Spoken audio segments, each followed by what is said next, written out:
Hi guys, tonight we're stepping into the quiet, frustrated clicking of a German programmer's keyboard in 2004. Drop your city and local time in the comments. It's fascinating to see who's joining us from around the world.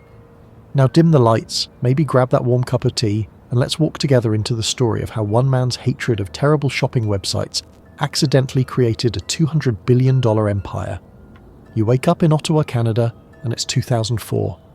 You're Tobias Lütke, a 23-year-old German programmer who moved here for love, and right now, you're staring at your computer screen like it personally insulted your mother. The problem? You want to sell snowboards online, but every e-commerce platform available makes you want to throw your laptop out the window and become a hermit. Your girlfriend Fiona, now wife, runs a small snowboard business, and you've volunteered to build her a website. How hard could it be, right? Spoiler alert, it's harder than explaining TikTok to your grandmother. The year 2004's internet is like a digital wasteland, where websites load slower than a sloth on sedatives, and online shopping feels like navigating a maze designed by someone who clearly hated customers. You've tried every e-commerce solution available. There's Miva Merchant, which feels like trying to perform surgery with a butter knife. Oscommerce exists, but using it is like trying to build IKEA furniture with instructions written in ancient Sanskrit. These platforms are clunky, expensive, and about as user-friendly as a cactus-covered doorknob. The air in your small Ottawa apartment smells like instant coffee, and determination mixed with the faint scent of frustration-induced stress sweat. Your desk is cluttered with energy drink cans, the fuel of every programmer's late-night coding sessions. The blue glow of your monitor illuminates your increasingly annoyed expression as you click through another terrible checkout process. You lean back in your chair, which creaks like an old ship in a storm, and realize something profound. If these existing solutions are this bad, maybe the answer isn't finding a better option. Maybe the answer is creating one from scratch. It's like realizing you can't find a good pizza place, so you decide to become a chef. Except instead of pizza, you're about to accidentally invent the future of online commerce. Your fingers hover over the keyboard. You could just give up, tell Fiona that selling snowboards online is impossible, and go back to your day job writing code for other people's dreams.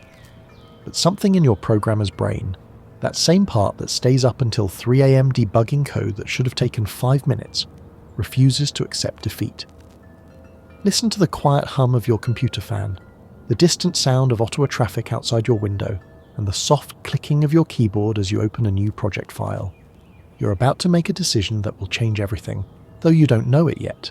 In your mind, you're just trying to solve a simple problem: how to sell snowboards without wanting to punch a computer. What you don't realize is that your frustration with bad shopping websites is about to become the foundation of a company that will help millions of entrepreneurs around the world turn their own frustrations into businesses. But first, you need to figure out how to make this whole online store thing work without losing your sanity. The cursor blinks on your empty code editor, waiting. Coffee grows cold in your mug, and somewhere in the back of your mind, a small voice whispers the question that will define the next 2 decades of your life. What if I just built it myself?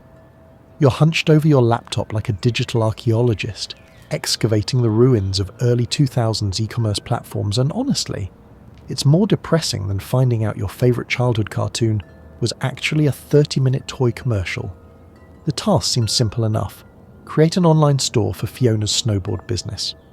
But every platform you encounter feels like it was designed by someone who had never actually purchased anything online in their entire life. Your apartment has become a war zone of failed attempts. Empty pizza boxes stack like monuments to your frustration, their greasy cardboard surfaces reflecting the blue light of multiple browser tabs.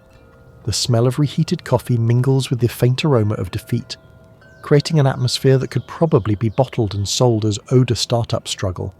Miva Merchant's interface greets you like a hostile bouncer at an exclusive club you never wanted to enter. The setup process feels like filling out tax forms while blindfolded, except less fun and more expensive. You click through endless configuration menus that seem designed to test your patience rather than help you sell snowboards. Congratulations, you've discovered that user experience design in 2004 was apparently optional. OS commerce isn't much better. It's free, which should be exciting, but using it feels like trying to perform brain surgery with kitchen utensils. The code is messier than a toddler's art project, and customizing anything requires diving into PHP files that look like they were written by someone who actively despised future programmers. Every small change requires hours of work, and the end result still looks like a website from 1999 had a baby with a gas station receipt. You push back from your desk, chair wheels squeaking against the hardwood floor like a rusty shopping cart with commitment issues. Your eyes burn from staring at screens, and your back aches from the hunched position of concentrated coding. This is supposed to be the digital age, the era of technological revolution, yet building an online store feels like trying to start a fire with wet matches during a rainstorm. The problem isn't just technical, it's philosophical. These platforms treat online stores like digital catalogues, missing the point entirely. Shopping should feel natural, intuitive, maybe even enjoyable. Instead, these sites make customers jump through more hoops than a circus animal, assuming they don't abandon their cart in frustration first. Your phone buzzes with a text from Fiona asking about progress on the website. You stare at the message, then at your screen filled with error messages and broken layouts. How do you explain that the future of e-commerce feels stuck in the past? That every solution feels like a compromise between what's possible and what's profitable for platform providers? The radiator in your apartment clanks to life, filling the room with the gentle hiss of heating pipes and the comforting warmth of a Canadian winter's embrace. Outside, snow falls steadily, each flake a tiny reminder that Fiona's snowboard season is approaching, and customers are waiting for a website that doesn't exist yet. You open another browser tab and search for Build Your Own e-commerce platform. The search results are sparse, filled with articles about why you shouldn't attempt such a thing. Too complex, they say, too expensive, too time-consuming, too risky. The word too appears so frequently it starts to lose meaning, like when you repeat your own name until it sounds foreign. But here's the thing about programmers. We're professionally stubborn. We solve problems for a living, and right now the biggest problem is that no one has built a decent e-commerce platform yet. Your fingers drum against your desk's surface, a rhythm that matches your heartbeat and the growing certainty in your chest. Maybe the solution isn't finding the right existing platform. Maybe the solution is building the platform you wish existed. It's like realizing you can't find good shoes in your size, so you decide to become a cobbler. Except, instead of shoes, you're about to accidentally revolutionize how the entire world sells things online. What could possibly go wrong? You're sitting in your apartment at 2:47 a.m., surrounded by the digital debris of another failed e-commerce experiment, when something clicks in your brain like a door unlocking in a haunted house. Not the good kind of click, the kind that usually precedes either brilliance or complete disaster. Tonight, it's going to be both. The glow from your monitor paints your face in that particular shade of blue that screams, "I've been coding for 12 hours straight and I'm starting to see the Matrix." Your coffee has gone cold again, forming a skin on top that looks disturbingly similar to the interface design of every e-commerce platform you've tried this week. The taste? Imagine disappointment had a flavor profile. You lean back in your chair, which protests with a creak that sounds like it's judging your life choices, and make a decision that will either make you rich or ensure you never sleep properly again. Maybe both. You're going to build your own e-commerce platform from scratch, using Ruby on Rails, a programming framework so new that using it feels like performing surgery with tools you invented last Tuesday. Ruby on Rails is the programming equivalent of that friend who's really attractive but might be slightly unstable. It's elegant, powerful, and promises to make web development faster and more enjoyable. The catch? It's so cutting edge that most programmers look at it like it's a UFO that landed in their backyard. But you're not most programmers. You're a programmer with a problem, and problems are just solutions wearing disguises. The apartment falls silent except for the gentle hum of your computer's fan and the distant sound of a late-night snowplow scraping against Ottawa's streets. The smell of cooling electronics mixes with the lingering aroma of microwaved dinner, creating an atmosphere that could be described as eau de desprat entrepreneur if such a fragrance existed. Your fingers hover over the keyboard like a pianist about to perform a concert for an audience of one very judgmental cat. Except the cat is your conscience, and it's questioning whether building an entire e-commerce platform just to sell snowboards might be slight overkill. You ignore the cat. Cats don't understand programming, and they definitely don't understand the profound satisfaction of solving problems that don't have existing solutions. The first line of code appears on your screen, class product less than active record : base. It's simple, elegant, and completely meaningless to anyone who isn't fluent in the ancient art of talking to computers. But to you, it's the beginning of something that will either revolutionize online commerce or become the most expensive way to sell snowboards in Canadian history. Listen to the soft clicking of your mechanical keyboard, each keystroke a tiny declaration of war against the established order of terrible e-commerce platforms. The sound is rhythmic, almost meditative, like a digital prayer to the gods of clean code and user-friendly interfaces. You're not just building a website anymore. You're crafting a digital storefront that doesn't make customers want to throw their computers out of windows. Every line of code is a small rebellion against the tyranny of ugly checkout processes and confusing navigation menus. You're programming with the intensity of someone who has personally experienced the pain of trying to buy something online in 2004. Hours blur together like time-lapse photography of a flower blooming, except the flower is a Ruby on Rails application, and instead of petals, it's growing shopping carts and product pages.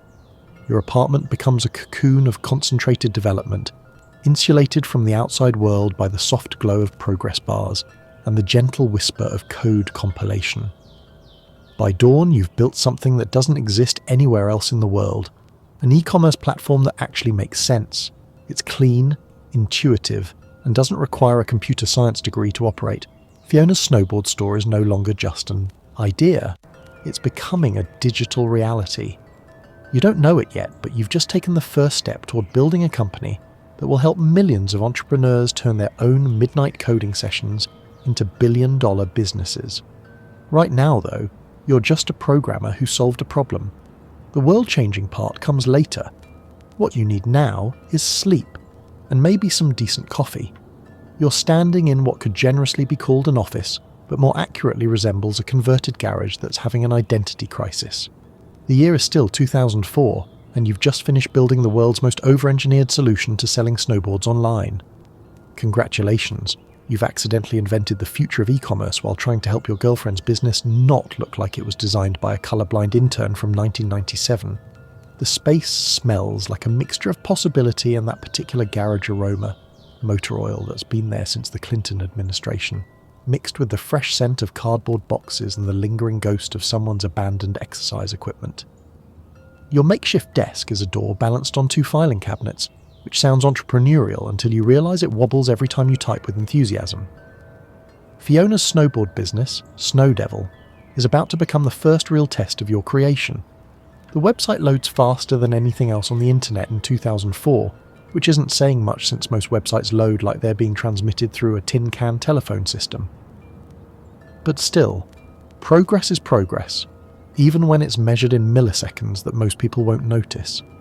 Your computer monitor flickers slightly, a reminder that your entire operation is running on equipment that would be considered vintage by today's standards. The blue glow illuminates stacks of snowboard catalogues, their glossy pages reflecting the light like tiny mirrors of ambition. Each board represents someone's weekend adventure, someone's escape from the mundane world of cubicles and conference calls. Listen to the gentle whir of your computer's hard drive working overtime, processing orders from customers who have no idea they're witnessing the birth of something revolutionary. To them, Snowdevil is just a website that doesn't make them want to punch their screens, a remarkably low bar for 2004 e-commerce that your platform somehow manages to vault over with surprising grace. The checkout process you've built is smoother than butter on a hot pan, which in the context of early 2000s online shopping is roughly equivalent to inventing fire. Customers actually complete their purchases instead of abandoning their carts in frustration, a phenomenon so rare it should probably be studied by anthropologists specializing in digital behavior. Your phone rings, actually rings, because smartphones are still several years away from making that sound seem quaint. It's a customer calling to say thank you for building a website that doesn't make them feel like they need a PhD in computer science to buy a snowboard. The irony isn't lost on you. You've accidentally created something so simple that people are calling to express gratitude for basic functionality. But here's where things get interesting in that specifically entrepreneurial way that usually leads to either fortune or therapy bills. Other business owners start noticing Snowdevil's website. They want to know who built it, how much it cost, and most importantly, can you build something similar for them? Your garage office suddenly feels smaller as the implications of these requests begin to sink in. You built this platform to solve one problem for one business, but apparently you've stumbled onto a problem that affects thousands of businesses. It's like discovering that the weird gadget you invented to open particularly stubborn jars also happens to be the perfect tool for opening every stubborn jar in existence. The space heater in the corner kicks on with a mechanical wheeze, filling the room with the dry warmth of forced air and the subtle reminder that winter in Ottawa is serious business. Snow accumulates against the small window, each flake a tiny symbol of the seasonal nature of Fiona's snowboard business, and the growing realization that your solution might have applications far beyond winter sports. You stare at your screen, watching real-time analytics show actual people making actual purchases on a platform you built from scratch. The numbers are small, dozens of orders, not thousands, but each transaction represents someone trusting your code with their money. It's simultaneously thrilling and terrifying, like being handed the keys to a car you're not entirely sure you know how to drive. The question hanging in the garage office air, mixing with the scent of success and space heater exhaust, is simple. Do you keep this platform as your personal secret weapon, or do you let other people use it too? You're staring at your bank account like it's a Magic 8 ball that only gives depressing answers, and the numbers staring back at you are about as encouraging as a weather forecast during a zombie apocalypse. Your savings account shows $20,000, the sum total of every responsible financial decision you've made since moving to Canada, plus some creative budgeting that would make an accountant weep softly into their calculator. The garage office has become your fortress of solitude. If solitude could be defined as constantly interrupted by people asking if you can build them websites like Snowdevils, your door desk wobbles more aggressively now, partly from increased typing intensity, and partly from the weight of printed business inquiries stacking up like evidence of an accidental career change. Scott Lake and Daniel Weinand, your business partners in this adventure, sit across from your improvised workspace on mismatched chairs that creak in harmony, like a poorly tuned orchestra. Scott's optimism radiates from him like heat from a space heater, while Daniel brings the kind of practical business sense that prevents good ideas from dying spectacular deaths. Together, you form a trio that's equal parts ambition, technical skill, and just enough naivety to attempt something completely insane. The smell in the garage has evolved from converted workspace to startup ecosystem. Coffee that's been reheated more times than leftover pizza, the ozone scent of overworked electronics, and that particular aroma of stress sweat that develops when you're betting your financial future on lines of code and hope. Your platform works beautifully for Snowdevil, but scaling it to serve multiple businesses is like the difference between cooking dinner for your family and opening a restaurant. Technically possible, but requiring resources, infrastructure, and the kind of financial investment that makes your $20,000 savings account look like pocket change found between couch cushions. Daniel spreads financial projections across your door desk, papers covering the surface like leaves after a particularly aggressive autumn. The numbers tell a story that's either inspiring or terrifying, depending on whether you're naturally optimistic or prone to anxiety attacks. Building a multi-tenant e-commerce platform, one that can handle dozens, then hundreds, then thousands of online stores, requires server infrastructure, customer support, and enough development time to make your current late-night coding sessions look like casual hobbies. Listen to the sound of your space heater cycling on and off, a mechanical heartbeat that punctuates the silence between difficult decisions. Outside, Ottawa's winter continues its relentless advance, each snowflake a reminder that time doesn't pause for entrepreneurial uncertainty. Scott's voice cuts through the garage's ambient hum as he outlines the opportunity. Small business owners everywhere are struggling with the same problems that drove you to build your platform in the first place. They want to sell online, but existing solutions are expensive, complicated, or both. Your platform could be the solution if you're willing to risk everything to build it properly. The $20,000 in your bank account represents safety, security, and the ability to pay rent for several months if this whole e-commerce platform experiment fails spectacularly. It's also exactly the amount needed to build server infrastructure robust enough to handle multiple online stores without crashing like a student driver attempting parallel parking. Your laptop screen displays the Snowdevil website, orders flowing through with the steady rhythm of digital commerce, working exactly as intended. Each transaction proves your platform's potential, but potential doesn't pay for servers or salaries. Potential is like a beautiful idea that refuses to pay rent. Impressive, but ultimately impractical without execution. The decision crystallizes in your mind like frost, forming on a window. You can keep your platform as a private solution for Snowdevil, maintaining financial safety while watching other people solve the same problems you've already solved. Or you can bet everything on the belief that what worked for one snowboard business might work for thousands of other businesses. Your fingers hover over your keyboard, ready to either transfer $20,000 towards server infrastructure or close your laptop and pretend this conversation never happened. The garage falls silent except for the mechanical whisper of electronics and the distant sound of Canadian winter doing what Canadian winters do best, making everything feel consequential and urgent. Congratulations! You're about to make the most expensive decision of your life so far.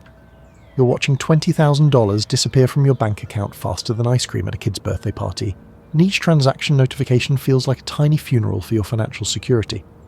The money transforms from abstract numbers into very concrete server racks, bandwidth packages, and hosting infrastructure that will either launch your platform into e-commerce stardom or become the world's most expensive way to learn why most people keep their day jobs. Your garage office now resembles the command center of a very small, very nervous space mission. Multiple monitors display server statistics, uptime measurements, and error logs that refresh with the persistence of a toddler asking, "Are we there yet?" The blue glow has intensified, creating an atmosphere that's part tech startup, part mad scientist laboratory, and entirely fueled by coffee that's been brewing since sometime last Tuesday. The sound of cooling fans fills the space like a mechanical lullaby. Dozens of servers humming in data centers across North America, each one a tiny digital employee working 24/7 to ensure that your platform doesn't crash the moment someone tries to buy a product online. It's beautiful and terrifying, like watching your life savings get converted into invisible infrastructure that exists somewhere in the cloud before clouds were even called clouds. Daniel's laptop shows customer inquiries streaming in faster than you can respond, each email representing another business owner who's discovered that your platform actually works without requiring a computer science degree to operate. The demand is intoxicating and overwhelming, like being a restaurant that suddenly became famous overnight but only has one cook and a kitchen the size of a closet. Your code runs on servers you've never seen, in buildings you've never visited, maintained by technicians who have no idea they're hosting the future of e-commerce. The entire operation feels like conducting an orchestra through email while blindfolded, hoping that all the musicians show up and remember how to play their instruments. Listen to the gentle ping of your notification system announcing each new user registration. Every sound represents someone trusting your platform with their business dreams, which is simultaneously flattering and pressure-inducing enough to make you consider taking up meditation or heavy drinking.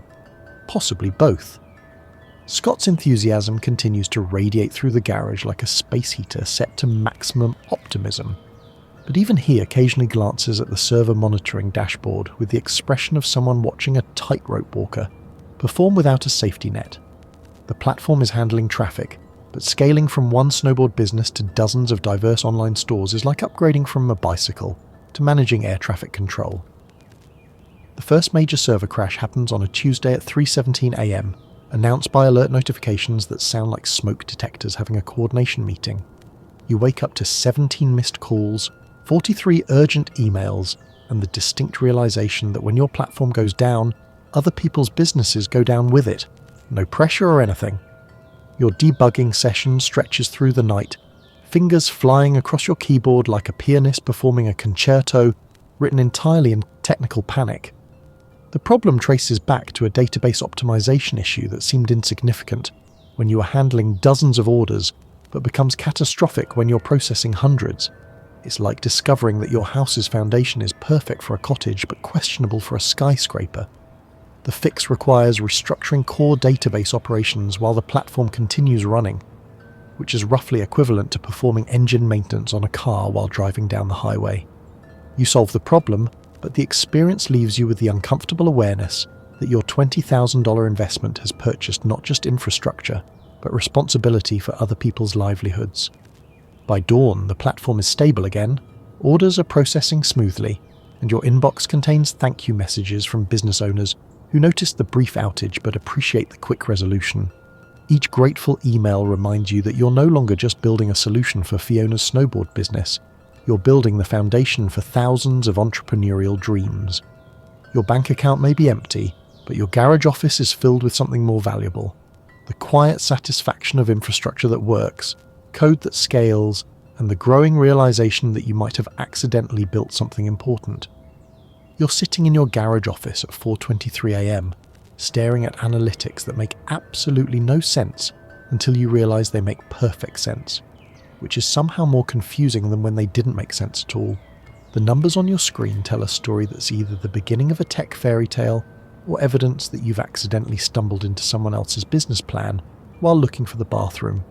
Your platform, originally built to sell Fiona's snowboards, is now processing orders for everything from handmade jewellery to organic dog treats to vintage vinyl records.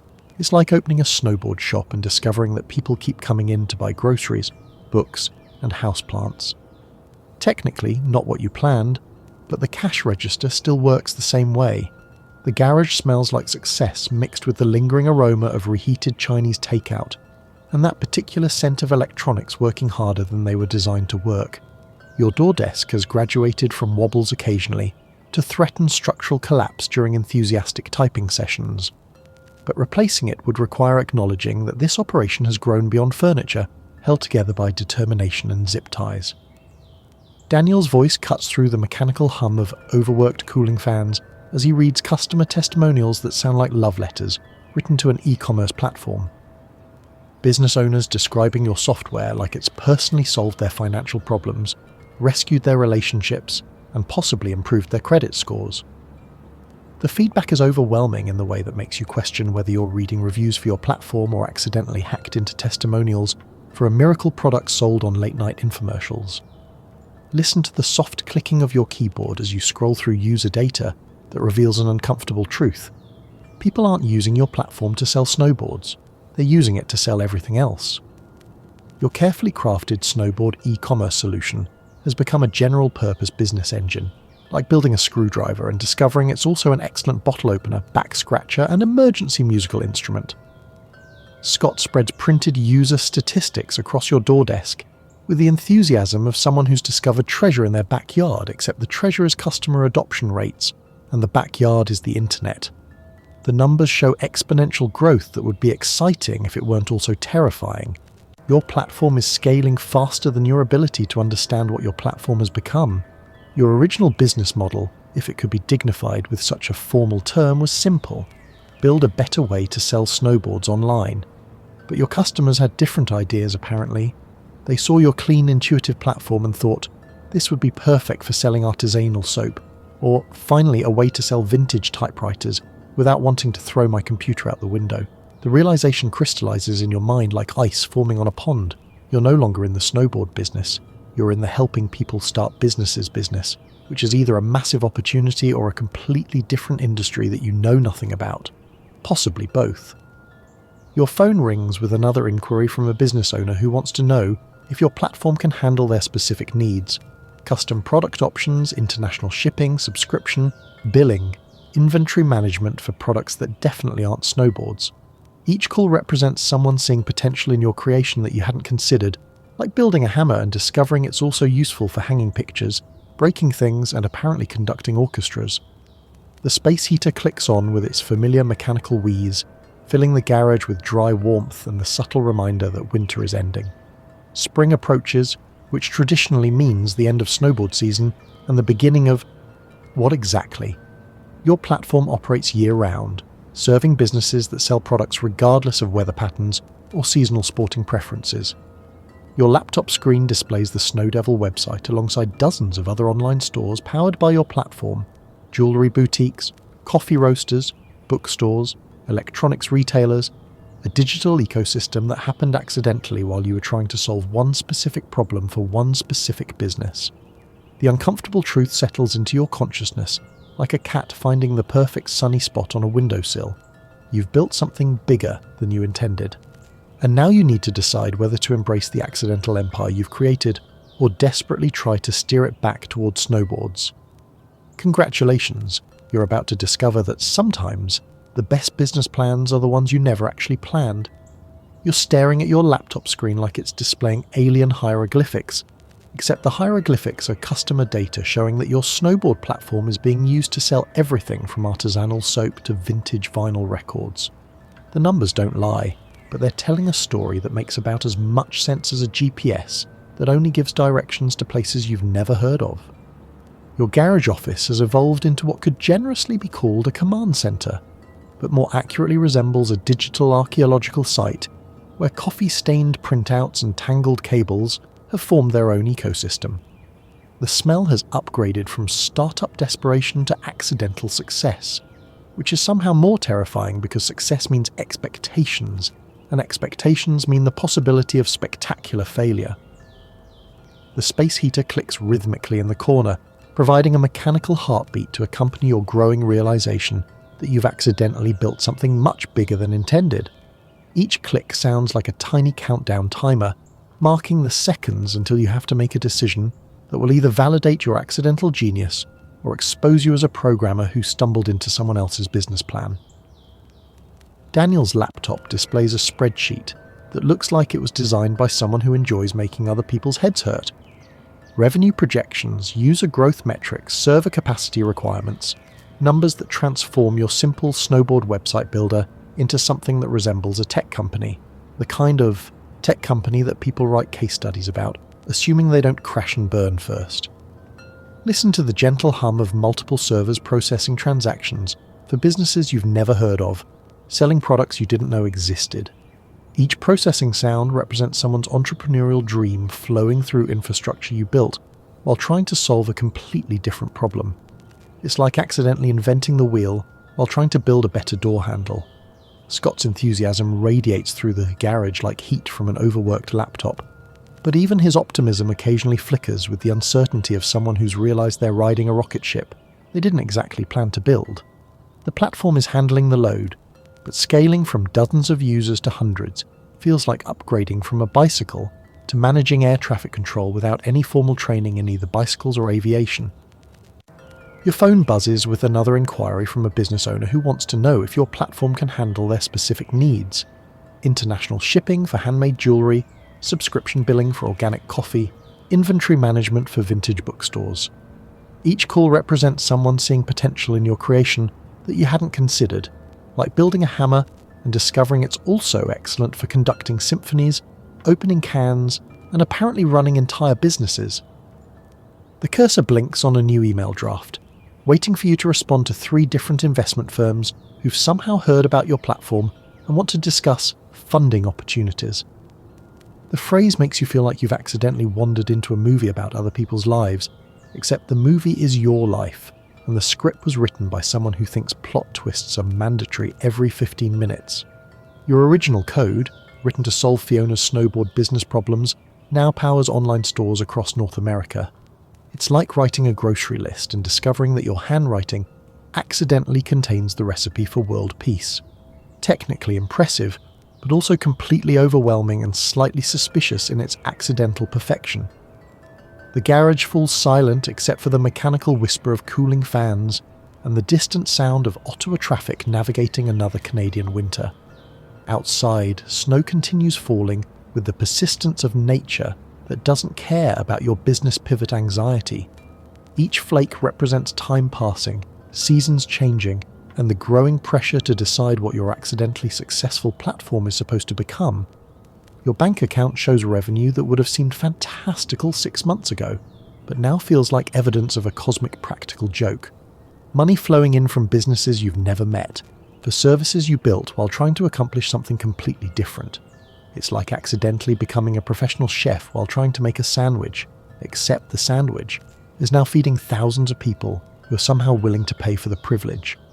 The decision crystallizes in your mind like frost forming on your garage window. You can either embrace the accidental empire you've created, or spend the rest of your life wondering what would have happened if you'd been brave enough to follow where your code was trying to lead you. Your platform isn't just processing transactions anymore, it's processing the dreams of entrepreneurs who saw something in your creation that you're only beginning to understand. The weight of that responsibility settles on your shoulders like a winter coat, made of equal parts opportunity and terror. Congratulations, you're about to stop being a programmer who accidentally built an e-commerce platform and start being the founder of a company that might just change how the world thinks about online business. You're sitting in your garage office at 11:47 p.m, surrounded by the digital detritus of a business that's grown faster than bamboo on energy drinks, when the conversation that will define everything happens almost by accident. Like most life-changing moments, it arrives disguised as a casual Tuesday night discussion that feels less momentous than ordering pizza. The space has evolved beyond recognition. What started as Fiona's snowboard website development corner now resembles mission control for an operation that processes more daily transactions than some small countries handle in their entire economies. Your door desk has been reinforced with actual brackets, though it still wobbles when you type with the enthusiasm of someone who's accidentally discovered they might be really good at something important. Scott and Daniel sit across from your improvised workspace, laptops open, surrounded by the evidence of exponential growth, server monitoring dashboards, customer support tickets, revenue reports that would have seemed fictional 6 months ago. The air smells like success mixed with the lingering anxiety of people who've realised they're building an airplane while flying it, except the airplane is also somehow carrying thousands of other people's businesses. The conversation starts innocuously enough, as most world-changing discussions do. You're trying to explain your platform to a potential enterprise client, and every description sounds like you're selling that thing that does the stuff for the people who want to sell things online. It's about as elegant as a duck trying to explain flight to a fish, and roughly as effective for business development purposes. Daniel's voice cuts through the mechanical hum of overworked cooling fans as he suggests what sounds like an obvious solution. Your platform needs a name that actually means something. Something that communicates what you've built without requiring a PowerPoint presentation and interpretive dance routine to explain. Listen to the gentle clicking of keyboards as you brainstorm names that don't sound like they were generated by a committee of robots having a bad day. Most suggestions sound either too technical, e-commerce builder Pro 3000, or too generic, online store thing, or like dating app names that didn't make it past the focus group stage. Your laptop screen displays the Snowdevil website alongside dozens of other online stores powered by your platform, a digital ecosystem that happened accidentally while you were trying to solve one specific problem. Each store represents someone's entrepreneurial dream, but calling your platform the thing that helps people sell stuff lacks the gravitas that venture capitalists seem to require. The breakthrough comes when Scott mentions that your platform is essentially providing everything a business needs to run their operation. Not just a website, but a complete shop infrastructure. Payment processing, inventory management, customer support, shipping integration, analytics that actually make sense. You're not just building websites. You're building the foundation that lets people build businesses. The garage falls quiet except for the space heater's rhythmic clicking and the distant sound of servers processing another batch of orders. Outside, Ottawa's winter continues with Canadian determination. Each snowflake a reminder that while seasons change, the need for businesses to adapt and thrive remains constant regardless of weather patterns or geographical limitations. Your mind processes the concept like code compiling. Shop plus the suffix that makes everything sound more professional and scalable. Shopify. It sounds like what you've actually built. Not just a store builder, but a platform that makes the complex simple, the difficult possible, and the dreams of entrepreneurs accessible through clean code and intuitive interfaces. The name fits like software that works on the first try, which is to say perfectly and slightly suspiciously. Shopify communicates exactly what your platform does, without requiring footnotes, technical explanations, or the kind of marketing speak that makes everyone involved feel slightly dishonest about their life choices. You test the name like debugging new code, rolling it around in conversations, imagining it on business cards that aren't printed on your garage printer. We use Shopify for our online store. It sounds professional, memorable, and like the kind of platform that could power businesses ranging from artisanal soap makers to electronics retailers without anyone questioning whether the infrastructure can handle the diversity. Your phone buzzes with another customer inquiry, except now instead of explaining our platform that helps people build online stores, you can simply say Shopify. The efficiency is intoxicating, like discovering that the 50-line function you wrote can be replaced with 5 lines that work better and faster. The space heater clicks one final time before cycling off, leaving the garage in the quiet satisfaction of a decision that feels both inevitable and revolutionary. You've just named the company that will help millions of entrepreneurs build businesses, though right now it still feels like 3 people in a converted garage who accidentally built something important while trying to sell snowboards. Shopify. It's no longer just code running on servers. It's a company with a name, a mission, and the growing responsibility that comes with both. You're staring at server monitoring dashboards that look like the vital signs of a patient having multiple heart attacks simultaneously, and the patient is your newly renamed company, Shopify. The numbers climbing across your screens would be cause for celebration if they weren't also cause for absolute terror. Success, it turns out, is like getting exactly what you wished for from a genie who forgot to mention the fine print. Your garage office has transformed into something that resembles NASA's mission control, if NASA's mission control was powered by coffee, determination, and the growing awareness that you've built something that's outgrowing your ability to contain it. The familiar smell of success has evolved into the more complex aroma of success that might kill you if you don't figure out scaling issues immediately. The good news, Shopify is processing thousands of transactions daily, with new businesses signing up faster than you can monitor their onboarding. The bad news, your current server infrastructure was designed to handle dozens of concurrent users, not hundreds, and definitely not the thousands who've discovered that your platform actually works without requiring a computer science degree to operate. Daniel's laptop displays graphs that tell the story of exponential growth in the language of mathematics, curved lines shooting upward like rockets, except rockets that might explode if you don't upgrade the fuel system immediately. Every metric shows success: users, revenue, transaction volume, customer satisfaction. Every metric also shows impending disaster if the infrastructure can't keep pace with demand. Listen to the ominous sound of server alerts pinging like a smoke detector that's detected something seriously wrong, but isn't sure whether it's smoke, fire, or just the scent of your business burning through technical debt faster than a teenager burns through mobile data. Scott's enthusiasm has evolved from space heater warmth to controlled optimism with undertones of strategic panic. The platform is succeeding beyond every projection, which should feel like victory, but instead feels like discovering that your sailboat is actually a speedboat, and you're heading directly toward an iceberg made of technical limitations and infrastructure costs. Your bank account shows revenue that would have seemed fantastical a year ago, but the server upgrade costs required to maintain this growth rate look like ransom demands from kidnappers who've captured your business's future and want payment in both cash and technical expertise you're not entirely sure you possess. The phone rings with inquiries from enterprise clients who want to know if Shopify can handle their inventory systems, process their transaction volumes, integrate with their existing business infrastructure. Each call represents opportunity and terror in equal measure, like being offered the starring role in a movie you're not sure you know how to perform in.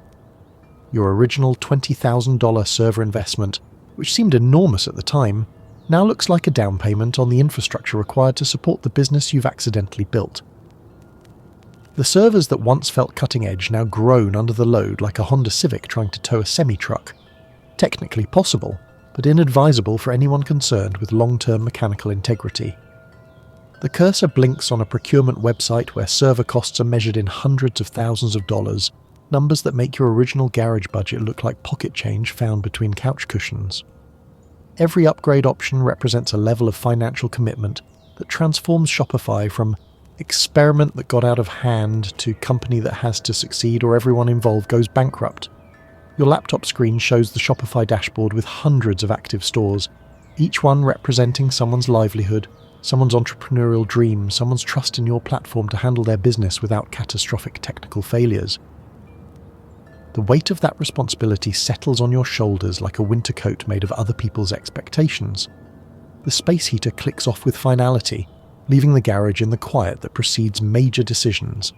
Outside, Ottawa's winter continues with indifferent persistence, each snowflake a reminder that, while seasons change predictably, startup scaling happens with the reliability of weather forecasting during a hurricane.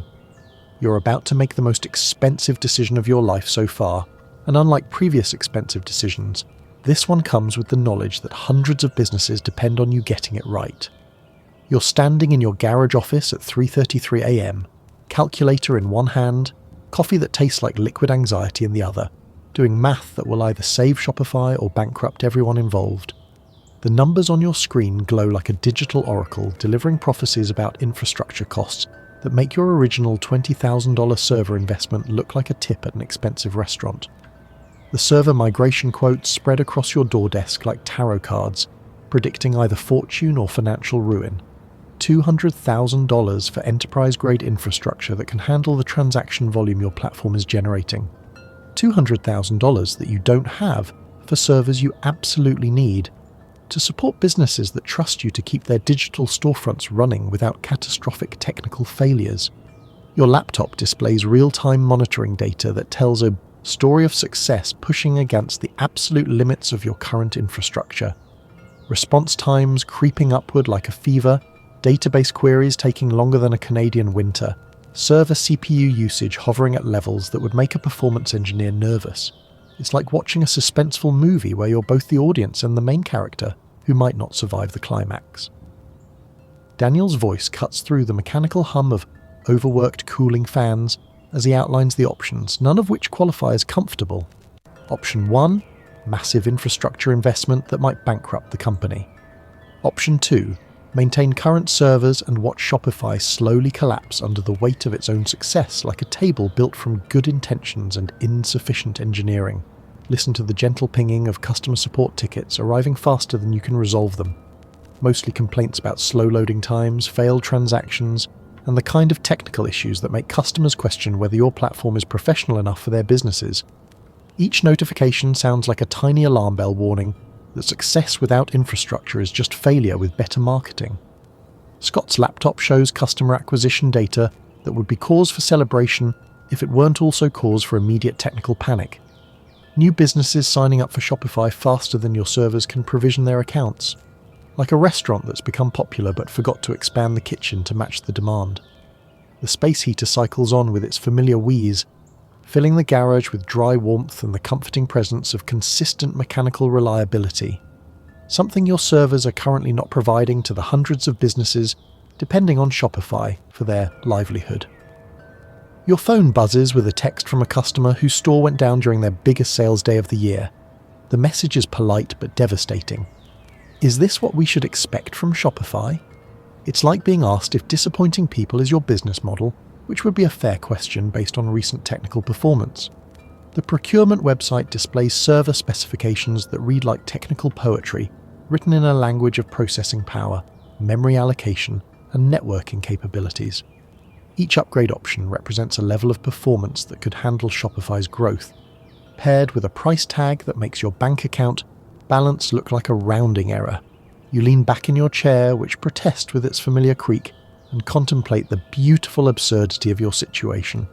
You've built a platform so successful that its success might destroy it. It's like creating a restaurant so popular that the crowds prevent anyone from actually getting inside to eat. The math is unforgiving but clear. Shopify needs infrastructure that costs more money than you have to support growth that's generating revenue faster than you. Expected for businesses that trust you to provide reliability you're not currently capable of delivering. It's a perfect storm of success, technical debt, and the kind of financial pressure that makes entrepreneurship feel like extreme sports for people who enjoy anxiety. Your laptop cursor blinks on the server order form, waiting for you to commit $200,000 you don't have to infrastructure you absolutely need for a business that might collapse without it. The decision sits in your garage like an unexploded bomb made of opportunity and potential bankruptcy. Outside, Ottawa's winter night continues with the persistence of natural forces that don't care about startup infrastructure problems. Each snowflake represents time passing, customers waiting, and the growing pressure to either scale successfully or watch everything you've built slowly degrade into a cautionary tale about the importance of technical planning. The space heater clicks off, leaving you in the silence that precedes life-changing decisions. You're about to bet the future of Shopify on infrastructure you can't afford, for customers you can't disappoint, in a business you accidentally built while trying to sell snowboards. You're sitting in your garage office at 5:47 a.m., holding a credit card like it's a magic wand that might either save your company or transform you into a cautionary tale about startup financing gone spectacularly wrong. The plastic rectangle in your hand represents more borrowing power than you've ever considered using. For an infrastructure investment that's either brilliant or the kind of decision that future business school case studies will use as an example of what not to do. The server procurement website glows on your laptop screen like a digital casino, where the stakes are measured in business survival rather than poker chips. $200,000 for enterprise infrastructure that could handle Shopify's growth trajectory, funded by credit that you'll either pay off through success or regret for the foreseeable future. Your garage has evolved into the kind of command center that would be impressive if it weren't also terrifying. Multiple monitors displaying server performance metrics that look like vital signs of a patient in critical condition. The familiar smell of success mixed with desperation has gained new notes of financial decision that could ruin everything, and coffee that's been reheated too many times to qualify as safe for human consumption. Daniel and Scott sit across from your door desk like co-conspirators in a heist movie, except instead of stealing something valuable, you're about to purchase something essential with money you don't technically have yet. The atmosphere carries the weight of decisions that will either validate your accidental genius or expose the fundamental flaw in building a business faster than you can afford to support it. Listen to the sound of your heart beating with the rhythm of someone who's about to make a decision that will either launch a billion-dollar company or create debt that haunts you until your credit score recovers sometime in the next geological era. Each heartbeat sounds like a countdown timer attached to the future of everyone who's trusted Shopify with their business. Your phone displays missed calls from customers whose stores are experiencing the kind of technical difficulties that make them question whether Shopify is actually a professional platform or an elaborate experiment in seeing how much success infrastructure can handle before collapsing. Each missed call represents trust you're about to either restore or permanently damage. The credit card feels simultaneously weightless and heavy enough to collapse your garage floor. Plastic that represents access to funds that could solve every immediate technical problem Shopify faces, paired with repayment obligations that will define your financial reality for years to come. Scott's laptop shows revenue projections that make the $200,000 infrastructure investment look reasonable, assuming Shopify continues growing at current rates and doesn't collapse under technical debt before the projected revenue materializes. It's like financial planning based on the assumption that everything will go perfectly, which is either optimistic or delusional, depending on your relationship with risk. The cursor hovers over the complete purchase button like a digital sword of Damocles, one click away from either saving Shopify or committing to debt that will make every future business decision feel like playing poker with your mortgage payment. The button glows with the promise of infrastructure that actually works and the threat of financial obligations that might not. Your laptop screen displays real-time Shopify usage statistics showing hundreds of businesses currently processing transactions through your platform. Each data point represents someone's livelihood depending on your ability to maintain technical reliability, which currently depends on your willingness to bet your financial future on infrastructure you can't afford but absolutely need. The space heater clicks on with mechanical reliability that your servers currently can't match, filling the garage with warmth and the reminder that some problems have simple solutions, unlike startup scaling, which seems designed to test every assumption about business, technology, and personal risk tolerance simultaneously. Outside, Ottawa's pre-dawn darkness holds the quiet that precedes either sunrise or disaster, depending on perspective and recent sleep patterns. You're about to make a decision that will either be remembered as the moment Shopify became a real company, or the night you chose optimism over financial prudence with spectacular consequences. Your finger moves toward the complete purchase button with the inevitability of gravity and the uncertainty of weather forecasting. In a few seconds, Shopify will either have the infrastructure to handle its success or debt that makes success absolutely mandatory rather than merely desirable. The click echoes through your garage like the sound of the future arriving ahead of schedule. You're sitting in your newly upgraded office, still technically a garage, but now with servers that don't sound like dying appliances, watching your competition through the digital equivalent of binoculars.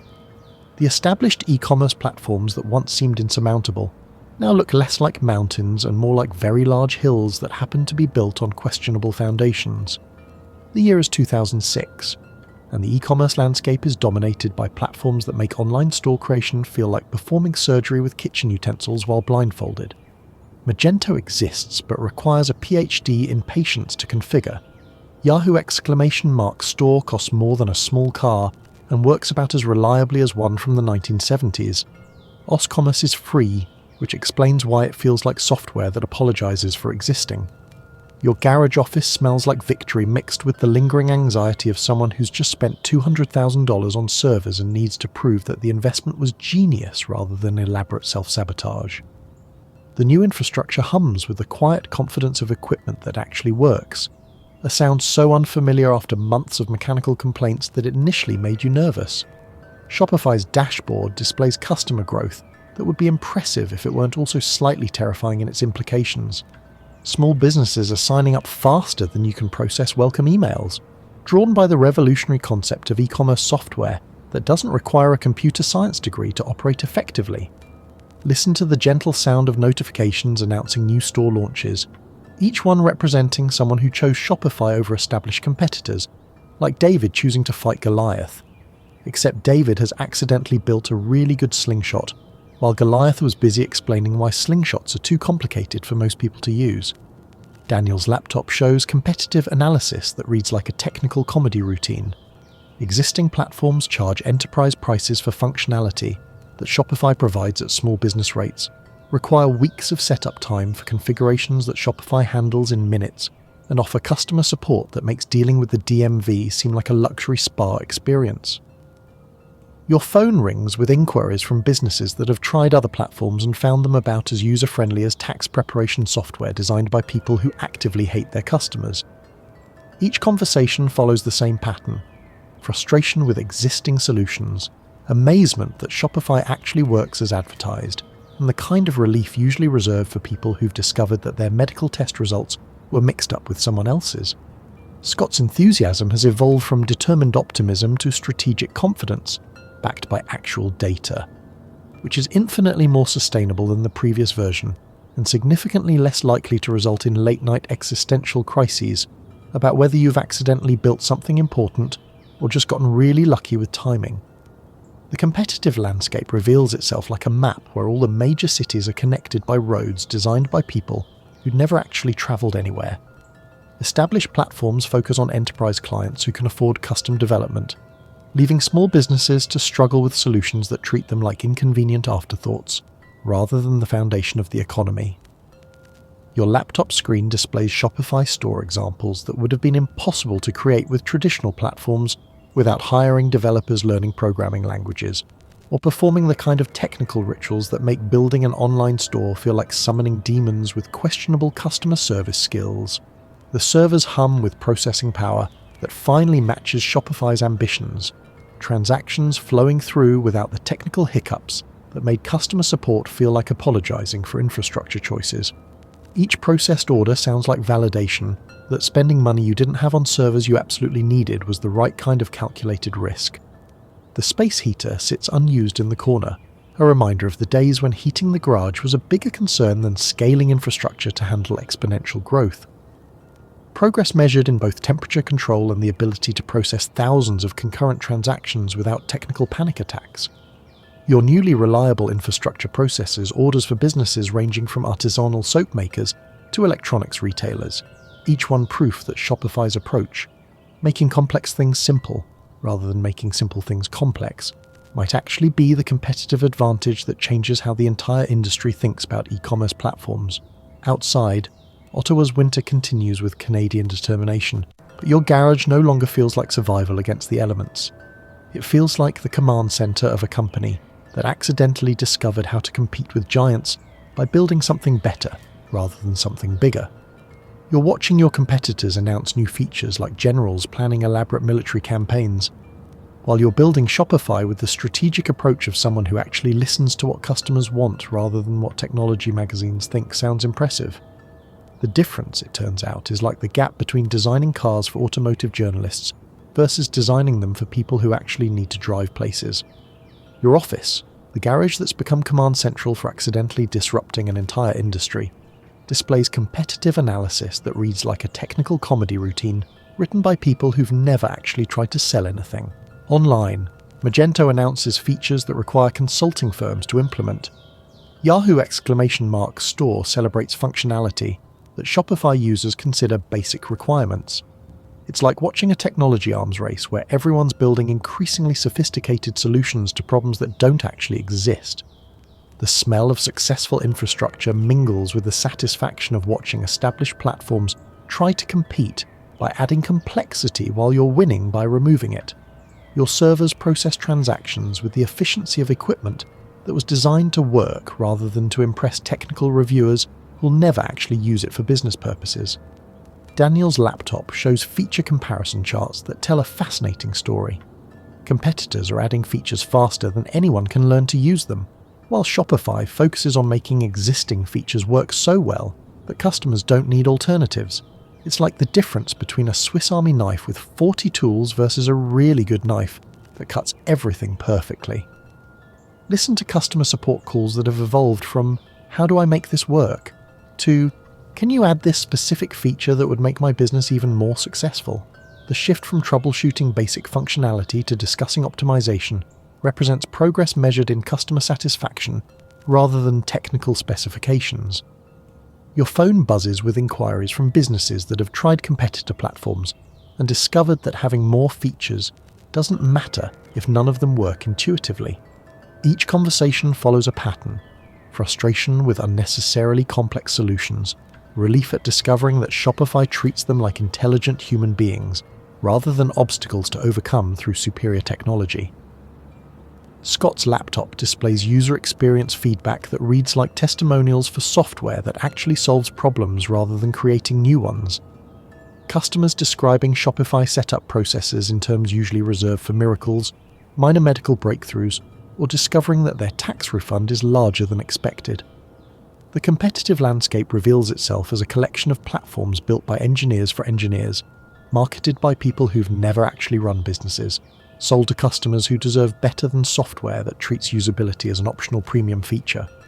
Your development priorities list shows requests for functionality that customers actually need: better inventory management, streamlined checkout processes, integration with tools they already use. Meanwhile, competitors announce features like advanced XML customization capabilities and enterprise-grade API documentation frameworks, solutions in search of problems that don't exist outside of technical conferences.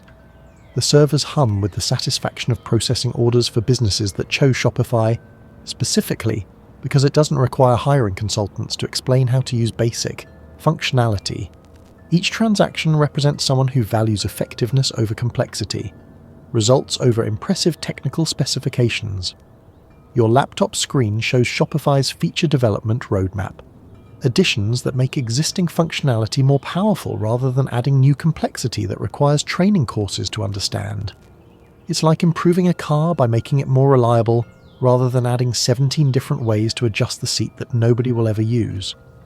The garage workshop that started as Fiona's snowboard website development corner now serves as headquarters for a platform that's winning market share by being better at the basics rather than more impressive at the advanced features that matter primarily to people who write software reviews rather than run businesses.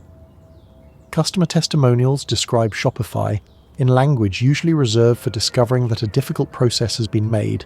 Simple, complex problems have been solved elegantly, and technology can actually help rather than hinder business growth. It's like reading reviews for a restaurant that serves really good food instead of molecular gastronomy that looks impressive but tastes like pretentious disappointment. Your competitors continue building features that sound impressive in press releases, while you focus on building functionality that works reliably for people who need to sell products without becoming technical experts first.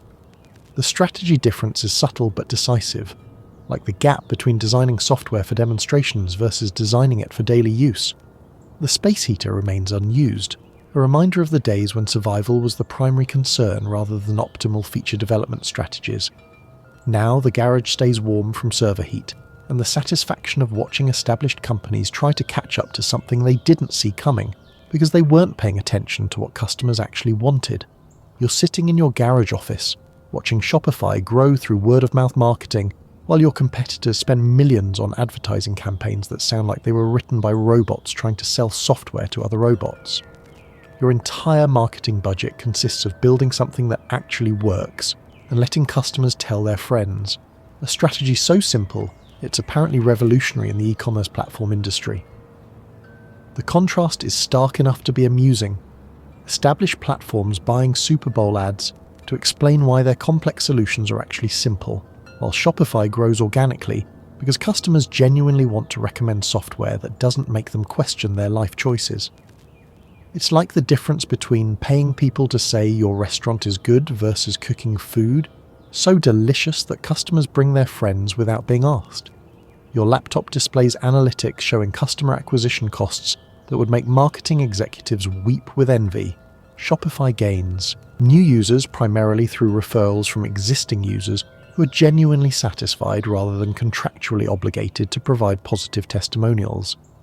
Each new customer represents someone who heard about Shopify from someone who actually uses it successfully, which is apparently rare enough in the software industry to constitute a competitive advantage. Daniel's analysis of competitor marketing spend reads like a case study in how to burn money efficiently. Millions spent on campaigns that explain why complicated platforms are worth learning, while Shopify's marketing strategy consists of not being complicated enough to require explanation. It's like watching people spend fortunes advertising that their cars are worth the extra maintenance while you're selling cars that just work.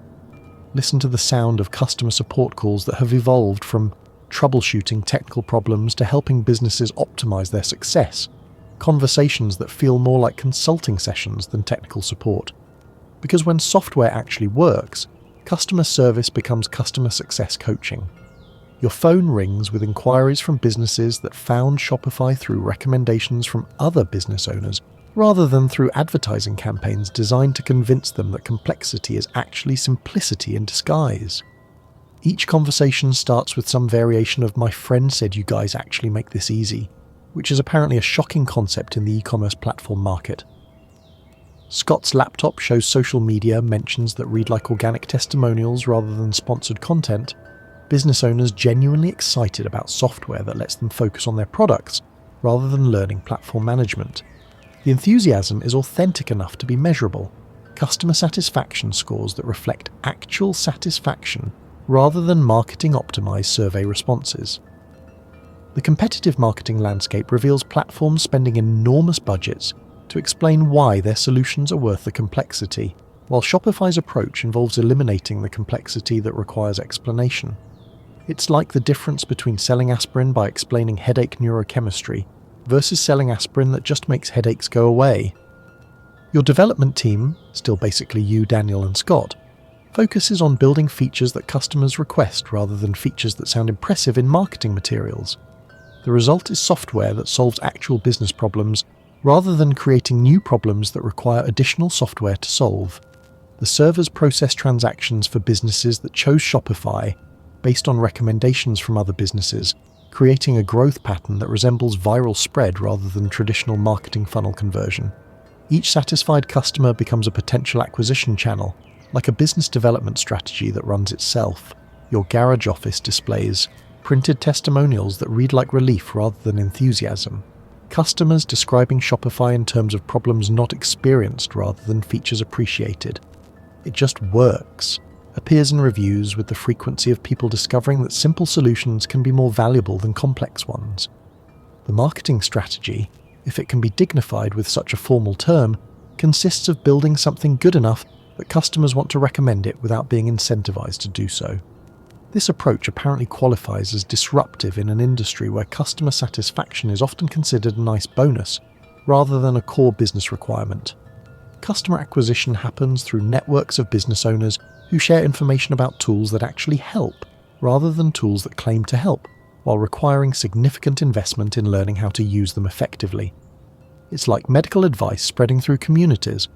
People share what actually works rather than what sounds scientifically impressive. Your competitors continue investing in marketing campaigns that promise simplicity while delivering complexity, while Shopify grows through the simple expedient of actually delivering simplicity. The irony is subtle but powerful. The platform that spends the least on marketing grows the fastest, because it's the only one that doesn't need marketing to explain why it's worth using.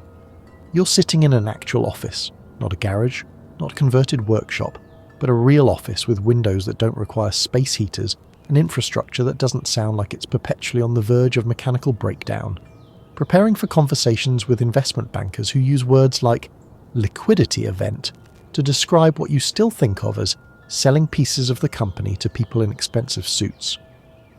The year is 2015, and Shopify has evolved from that platform Tobias built for Fiona's snowboard business into the e-commerce infrastructure powers hundreds of thousands of businesses globally. The transformation feels both gradual and sudden, like watching a child grow up, imperceptible day-to-day changes that accumulate into something unrecognizable from the original. Your office smells like success, mixed with the particular anxiety that comes from preparing to let strangers judge whether your accidentally built empire is worth the hundreds of millions of dollars that investment banks think it might be. The air carries traces of expensive coffee, strategic planning sessions, and the kind of nervous energy that accompanies major life decisions that can't be undone. Daniel's laptop displays financial projections that read like science fiction, written by someone who's actually good at math. Revenue growth curves that climb steadily upward, profit margins that improve as scale increases, market opportunity assessments that suggest Shopify is still in the early stages of something much larger than anyone originally anticipated. Listen to the sound of conference calls with investment banks, whose representatives speak in the carefully modulated tones of people who turn companies into stock symbols for a living. Each conversation involves translating Shopify's story from "we accidentally built something that works really well" into compelling investment opportunity with significant upside potential and manageable risk factors. Scott's enthusiasm has evolved into the kind of strategic optimism that comes from successfully navigating challenges that would have seemed impossible a decade ago. The progression from hoping the platform works to preparing for public market scrutiny represents personal and professional growth measured in confidence rather than just financial metrics. Your phone buzzes with inquiries from institutional investors who want to understand Shopify's competitive moat and sustainable differentiation factors, Wall Street terminology for asking why customers choose your platform over alternatives and whether that preference will continue long enough to justify investment returns. The IPO preparation process involves explaining Shopify's success to people who understand financial markets, but have never actually built an e-commerce website. It's like describing the color blue to someone who sees in black and white, technically possible, but requiring creative translation between different ways of understanding value creation. Your laptop screen shows Shopify's customer base statistics, businesses in countries you've never visited, selling products in languages you don't speak, processing transactions in currencies that didn't exist when you started coding. The global reach happened gradually, then suddenly, like most aspects of Shopify's growth. The servers that once required your personal attention now run in data centers managed by professionals whose job is keeping infrastructure operational rather than learning how to keep infrastructure operational. The progression from hands-on technical management to strategic oversight represents the kind of scaling that happens when companies grow faster than founders can personally manage every detail. Conference rooms filled with lawyers, accountants, and investment bankers discuss regulatory compliance, financial reporting requirements, and investor disclosure obligations, the bureaucratic infrastructure required to transform a private company into public property owned by shareholders who've never met you but have opinions about your business strategy. Your garage office days feel simultaneously distant and recent, like childhood memories that shaped your adult perspective but exist in a completely different context. The door desk has been replaced by actual furniture, but the problem-solving approach that built Shopify remains unchanged. Focus on making things work rather than making things impressive. The IPO prospectus documents describe Shopify in language designed for investors, rather than customers, total addressable market, scalable business model, network effects, barriers to entry. Translation: you accidentally built something important while trying to solve a simple problem, and now sophisticated people want to own pieces of it. Outside, the view from your actual office windows shows a city full of businesses that could potentially benefit from Shopify, a reminder that the IPO represents not just financial opportunity, but responsibility to continue building something useful rather than just profitable. You're sitting in first-class airplane seats that cost more per flight than your original garage office rent, traveling between cities to deliver the same presentation about Shopify to groups of investment professionals who ask variations of the same questions while managing portfolios worth more than some country's GDP. The roadshow circuit feels like academic conferences for people whose grades are measured in billions of dollars rather than letter scores. The presentation slides have been refined through dozens of iterations by people whose job is making companies sound like compelling investment opportunities rather than just businesses that happen to work well. Each slide translates Shopify's story into the language of growth metrics, market penetration analysis, and competitive positioning strategies. PowerPoint poetry written for an audience that thinks in quarterly earnings and 5-year projections.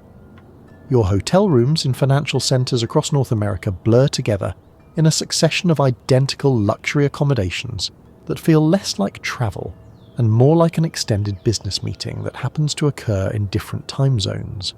The view from windows changes, but the questions from potential investors remain remarkably consistent across geographical boundaries. Daniel's briefing materials contain responses to every conceivable investor question, from technical architecture scalability to customer acquisition cost optimization. The preparation feels like studying for the world's most expensive exam, where correct answers are measured in stock price rather than academic grades, and failing means disappointing people who trusted you with their retirement funds. Listen to the sound of your own voice explaining Shopify's value proposition for the 47th time this week, to audiences who nod appreciatively at financial projections, while asking probing questions about sustainable competitive advantages and long-term monetization strategies. Each presentation feels simultaneously familiar and crucial, like performing the same song for different audiences who all have the power to determine your career success. The investment banker accompanying your roadshow speaks fluent Wall Street, translating questions from fund managers into plain English and your answers back into financial terminology. It's like having a simultaneous interpreter for conversations conducted in the same language but with completely different vocabularies for describing business success. Your laptop contains backup slides for every possible tangent the conversation might take, detailed competitive analysis, international expansion timelines, technology infrastructure scalability plans, regulatory compliance strategies. The preparation resembles battle planning for conflicts that might not occur, but could be decisive if they do. Institutional investors ask about Shopify's total addressable market, with the intensity of people whose professional reputation depends on accurately predicting which companies will generate superior returns.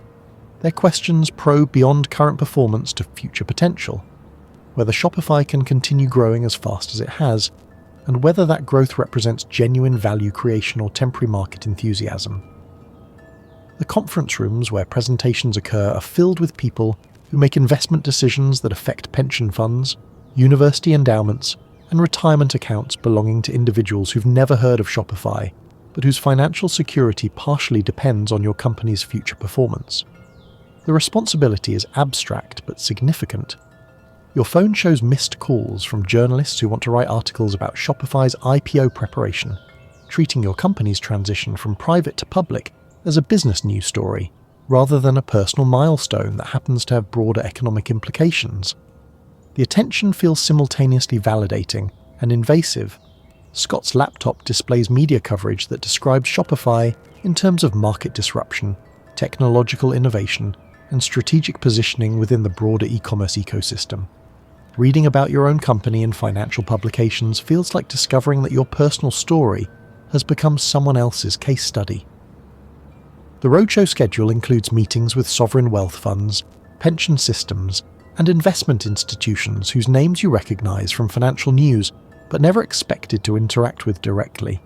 Each meeting represents an opportunity to convince sophisticated investors that Shopify's future is worth betting significant capital on. Your presentation concludes with financial projections that extend years into the future, numbers based on assumptions about market growth, competitive dynamics, and execution capabilities that feel both reasonable and impossibly precise. The confidence required to make specific predictions about unknown future circumstances is either inspiring or terrifying, depending on perspective and sleep deprivation levels. The airplane flights between investor meetings provide quiet time to process conversations with people whose job is evaluating companies for a living, whose questions reveal assumptions about business success that sometimes differ significantly from your own experience, building something that actually works for real customers with actual problems. You're standing on the the trading floor of the New York Stock Exchange at 9:30 a.m. Eastern Time, watching a digital ticker display SHOP for the first time, as Shopify transforms from the company we built in a garage into publicly traded stock owned by anyone with a brokerage account and investment opinions. The moment feels simultaneously momentous and surreal, like watching your personal creation become public property that strangers can buy and sell based on quarterly earnings reports and market sentiment. The opening bell ceremony involves more pomp and circumstance than you expected for what is essentially a financial transaction, but traditions matter to people whose job is turning private companies into investment vehicles for public markets.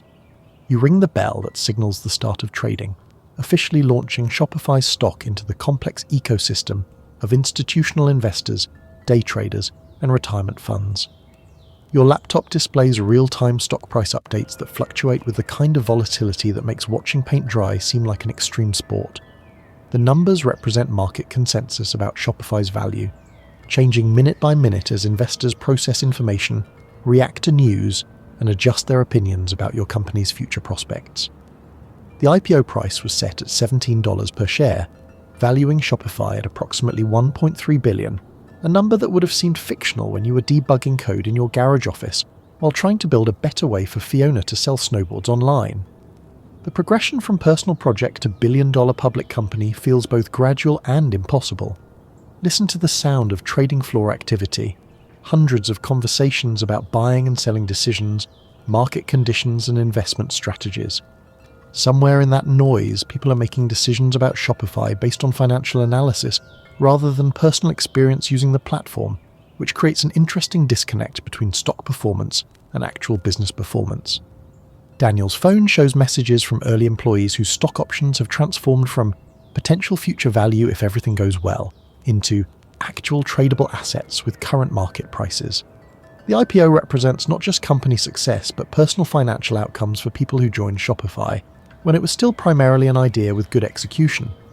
Your stock price climbs throughout the day, closing at $25.68, a 51% increase from the opening price that represents market enthusiasm about Shopify's prospects. The gain validates investor presentation strategy, while also creating pressure to justify market expectations through continued business performance. Scott's laptop displays news coverage describing Shopify's successful IPO as a technology success story, Canadian business achievement, and validation of the e-commerce platform market. The narrative frames your personal journey as a case study in entrepreneurship, innovation, and the kind of business building that creates economic value. The trading volume indicates significant investor interest, millions of shares changing hands as institutional investors, individual traders, and algorithmic trading systems buy and sell based on their analysis of Shopify's financial prospects. Each transaction represents someone making a bet on your company's future success. Your phone buzzes with congratulatory messages from customers, competitors, and industry observers who recognize the IPO as a significant milestone not just for Shopify, but for the broader e-commerce ecosystem. The success validates the approach of building platforms that make complex things simple rather than simple things complex. The stock ticker continues displaying SHOP throughout the trading session, a 4-letter symbol that represents the sum total of your garage-based coding sessions, infrastructure investments, customer support conversations, and strategic decisions that built Shopify into something worthy of public market investment. Financial reporters describe the IPO as successful based on stock price performance and investor demand, treating the day as a business news event rather than a personal milestone. The coverage focuses on market metrics rather than the human story of building something useful and watching it grow beyond original expectations. Your laptop screen shows Shopify's market capitalization, the total value of all outstanding shares, updating in real time as stock price fluctuations change the company's theoretical worth. The numbers represent public market assessment of Shopify's value, which may or may not correlate with actual business performance on any given day. The closing bell ceremony marks the end of Shopify's first day as a publicly traded company, but the beginning of a new phase where business performance is measured not just by customer satisfaction and revenue growth, but by stock price performance and quarterly earnings reports that must meet investor expectations. You're sitting in Shopify's headquarters, a building that exists specifically to house the company you started in a garage while trying to solve a snowboard selling problem.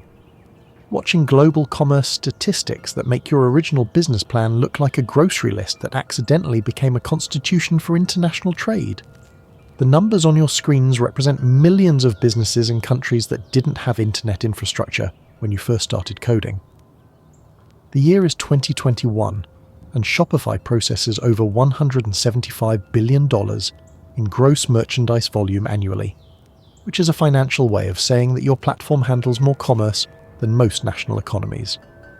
The progression from helping Fiona sell snowboards to powering a significant chunk of global e-commerce feels both inevitable and completely absurd, like accidentally becoming the world's leading expert on something you only learned about last Tuesday. Your office smells like success mixed with the faint anxiety that comes from running infrastructure that millions of businesses depend on for their daily survival.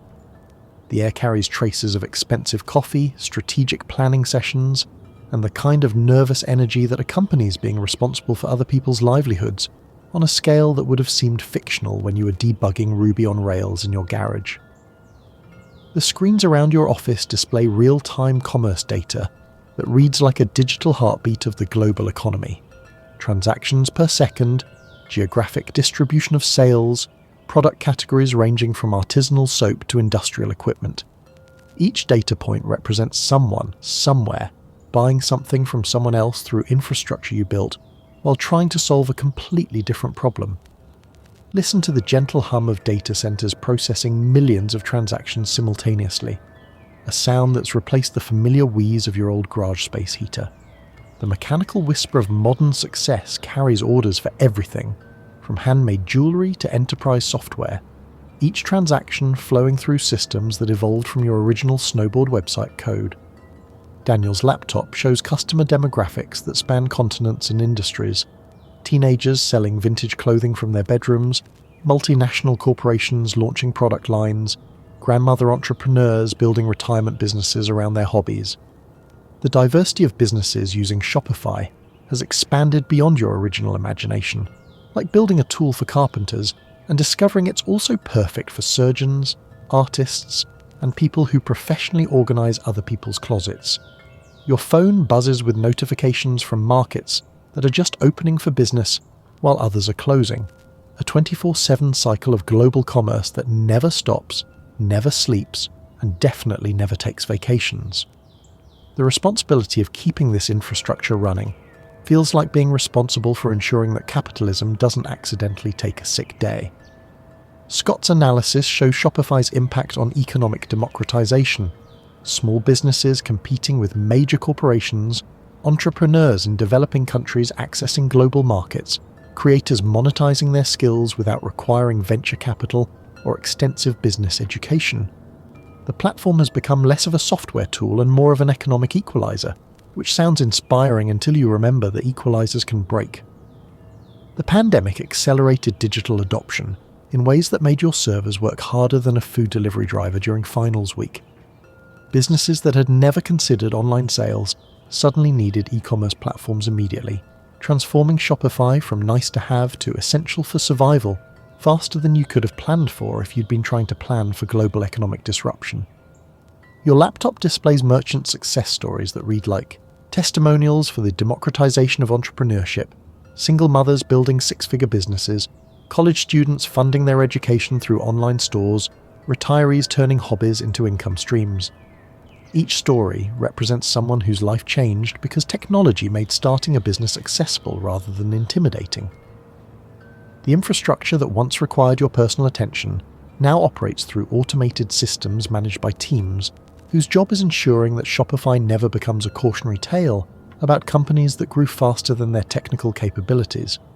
The progression from hands-on technical management to strategic oversight represents scaling that happened gradually, then suddenly, then constantly. Your original garage office now exists as a nostalgic memory rather than a physical workspace, but the problem-solving approach that built Shopify remains unchanged.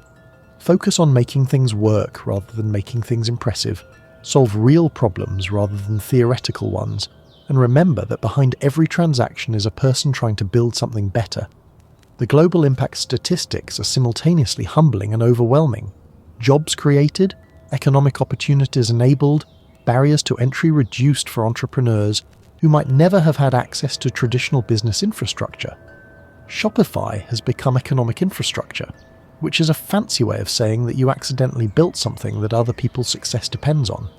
You're standing in a conference room where the question being discussed isn't whether Shopify is successful, but how to measure success when your platform has become essential infrastructure for millions of businesses whose combined economic impact would rank as a medium-sized country's GDP.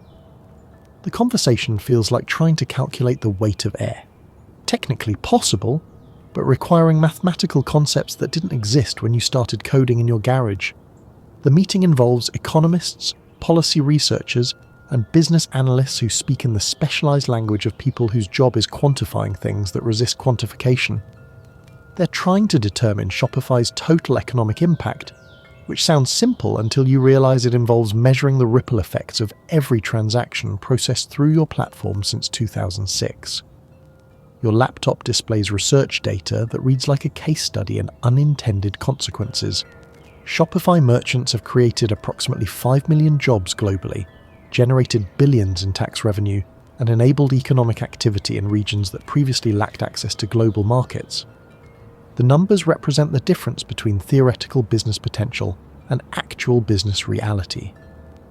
Listen to the sound of calculators working overtime as researchers attempt to quantify the economic value of reducing barriers to entrepreneurship. Each calculation represents someone's ability to start a business without requiring extensive technical knowledge, significant startup capital, or access to traditional business infrastructure. Daniel's presentation shows geographic distribution maps that look like digital constellations, dense clusters of Shopify merchants in major metropolitan areas, scattered points of light in rural regions where individual entrepreneurs are building businesses from locations that traditional commerce infrastructure never reached. The pattern reveals economic democratization in real time. Your phone shows messages from policy researchers who want to understand how platforms like Shopify influence economic mobility, regional development, and the changing nature of work itself. The questions have evolved from "how does your platform work?" to "how does your platform change how the economy works?" The research reveals patterns that would have seemed impossible when you were solving Fiona's snowboard website problems. Teenagers building businesses that generate more revenue than traditional small businesses. Rural entrepreneurs accessing global markets without relocating to urban centres. Creators monetizing skills that weren't considered commercially viable before digital platforms existed.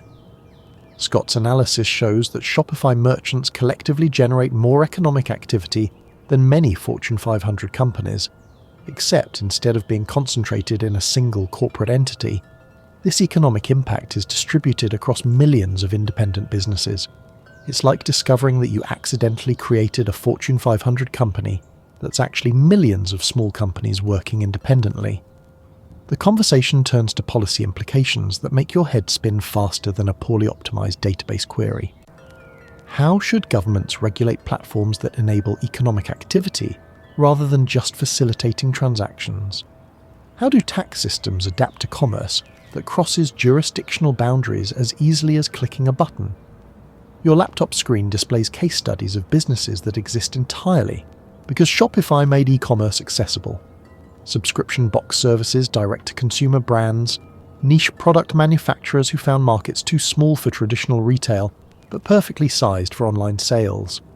Each case study represents economic activity that wouldn't exist without accessible e-commerce technology. The researchers discuss network effects with the intensity of people who've discovered that your platform doesn't just process transactions. It creates economic ecosystems where successful merchants inspire other merchants, where supplier networks develop around platform capabilities, where entire industries emerge around the infrastructure you built accidentally. Your original goal of helping Fiona sell snowboards has evolved into enabling millions of people to sell everything, creating a platform that's become essential infrastructure for modern commerce. The progression feels both gradual and sudden, like watching a small leak gradually flood an entire building. The meeting concludes with the kind of numbers that require scientific notation to express properly. Trillions in cumulative economic impact, millions of jobs created, billions in taxes generated by businesses that might not have existed without accessible e-commerce infrastructure. The scale makes your garage office days feel like ancient history, written in a different economic language. The policy researchers pack up their laptops with the satisfaction of people who've successfully quantified something that previously resisted measurement, while you're left wondering whether building something that important was the plan all along, or just what happens when you focus on solving real problems for real people. You're sitting in your office on a quiet Sunday evening, watching the real-time global dashboard that shows Shopify merchants processing transactions, while you contemplate the strange journey from frustrated programmer trying to sell snowboards to accidentally built the infrastructure that powers modern entrepreneurship. The numbers update constantly. Sales in Tokyo, orders in Sao Paulo, new store launches in small towns whose names you can't pronounce, but whose entrepreneurs are building dreams through code you wrote years ago. The dashboard displays statistics that would have seemed fictional in your garage office days.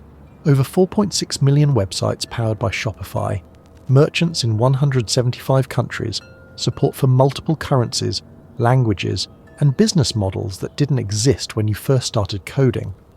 Each data point represents someone who decided that starting a business was possible, rather than intimidating. Listen to the gentle hum of global commerce that never stops. Servers processing orders, while some parts of the world sleep and others wake up to check their sales from overnight. The sound carries the dreams of millions of entrepreneurs who saw opportunity, where others saw obstacles, who built businesses because technology made starting easier than excuses. Your laptop shows a notification that makes you pause. Fiona's snowboard business, Snowdevil, is still operating, still using Shopify, still successfully selling snowboards to customers who have no idea they're purchasing through the original inspiration for a platform that now powers millions of other businesses. The circular irony is almost perfect. Daniel's analysis shows the evolution of e-commerce since Shopify's launch. Mobile commerce, social media integration, artificial intelligence, augmented reality shopping experiences. The platform has adapted to technological changes that didn't exist when you started, proving that good infrastructure grows with the people who use it. Your phone displays messages from merchants celebrating milestones that represent the human side of economic statistics. First sale, first $1,000 in revenue, first employee hired, first international order. Each message represents someone whose life changed because technology made entrepreneurship accessible rather than exclusive. The office walls display printed testimonials from businesses that exist entirely because Shopify removed the technical barriers to starting an online store. Single parents building income streams around their schedules, college students funding education through side businesses, retirees monetizing lifelong hobbies, immigrants building businesses in new countries. Scott's laptop shows industry transformation data, traditional retailers adopting direct-to-consumer strategies, manufacturers bypassing distributors to reach customers directly, creators building businesses around content rather than just creating content. Shopify didn't just enable new businesses, it changed how existing businesses operate. The global impact extends beyond commerce into economic empowerment.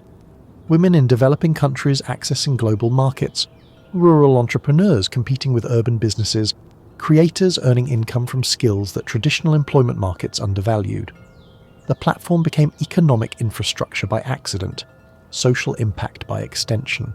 Your original code, written to solve one specific problem for one specific business, now processes billions of dollars in transactions annually for millions of businesses globally. The progression from personal project to critical infrastructure feels both inevitable and completely improbable, like accidentally building a bridge while trying to cross a stream. The Sunday evening quiet carries the weight of responsibility that comes with building something essential. Millions of livelihoods depend on Shopify's continued operation, innovation, and adaptation to changing market conditions. Success has become an obligation rather than just an achievement. The dashboard shows real-time commerce metrics that represent more than financial transactions. They represent human ambition, creativity, determination, and the belief that good ideas deserve access to global markets, regardless of technical expertise, geographic location, or traditional business credentials. Your journey from garage programmer to e-commerce infrastructure builder represents the kind of entrepreneurial story that sounds planned in retrospect, but felt completely uncertain while it was happening. The difference between vision and accident often depends on whether the outcome succeeds. The legacy question isn't whether Shopify changed e-commerce. It's whether making entrepreneurship accessible to millions of people created economic value that justifies the responsibility of maintaining infrastructure that other people's success depends on. The answer updates in real time across millions of transactions daily.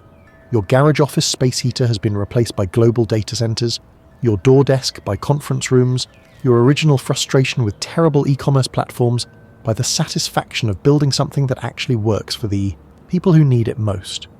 The progression feels complete, even though the story continues every time someone decides to start a business. But here's the question that keeps you up at night, staring at those global commerce dashboards. In a world where technology makes starting a business easier than ever, where platforms like Shopify have democratized access to global markets, where anyone with an idea and internet connection can compete with established companies, have we created genuine economic opportunity, or have we simply made it easier to fail at scale? The merchants processing transactions right now, building businesses, chasing dreams, betting their time and energy on the belief that their ideas matter, are they benefiting from the infrastructure you built? Or are they just the latest participants in an economy that's become more accessible but not necessarily more forgiving? Would you rather have the comfortable certainty of traditional employment, or the uncertain possibility of building something that might change your life? And in a world where both options are available, which choice actually leads to the kind of future worth working toward?